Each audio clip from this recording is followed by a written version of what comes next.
இந்தியால வறுமையை ஒழிக்க உங்க ஐடியா என்ன சொல்லுங்க. இங்க பாருமா, இந்தியாவுல ஏழைகளே இல்லாம போறதுக்கு ஒரே வழி 1000 ரூபாய் நோட்டு 500 ரூபாய் நோட்டை ஒழிக்கிறது தான். சார் என்ன சார் முன்னாடி போக வழி கேட்டா நீங்க பாட்டுக்கு 50 100 பின்னாடி போக வழி சொல்றீங்க.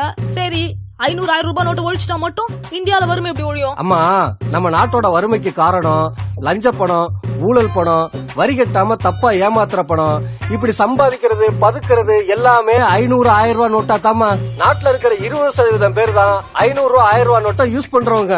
மீதி இருக்கிற 80% பேரு 1 2 1000 ரூபாய் நோட்டை வச்சுக்கிட்டு சில்லறை தேடிக்கிட்டே அலையிறவங்க. புரியுதா சார்? சூப்பர் மேட்டர் சொல்றீங்க, கொஞ்சம் நேயர்களுக்கும் புரியுற மாதிரி சொல்லுங்க. அப்ப உங்களுக்கு புரிஞ்சிருச்சாக்கும். சார் என்ன சொல்லி கலாய்கிறாரு? இங்க பாருமா, 1000 ரூபாய் நோட்டா இருந்தா 100 கோடி ரூபாய கூட பெரிய 2 சூட்கேஸ்ல வச்சு பதுக்கிடலாம். அதே 100 ரூபாய் 50 ரூபாயா இருந்தா பெரிய வீடே தேவைப்படும். பாதுகாப்பு இருக்காது, திருட்டு பயம், போலீஸ் பிரச்சனை, இன்கம் டாக்ஸ் பயம், தங்கத்துல காசு போட மாட்டான். ஏன்னா விலை நிலை இல்ல. ரியல் எஸ்டேட்ல போடலாம்னா ஆட்சி மாறணும்னு புடிங்கிருவான்னு பயம். அப்ப வேற வழி இல்லாம பேங்க்ல தான் போட்டாகணும். பேங்க்ல போட்டா வரி கட்டணும். நாட்டுல இருக்கிற எல்லா பணக்காரர்களும் ஒழுங்கா நேர்மையா இன்கம் டாக்ஸ் கட்டினா போதுமா, இந்தியாவுல வறுமை மட்டும் இல்ல பிச்சைக்காரங்களே இருக்க மாட்டாங்க.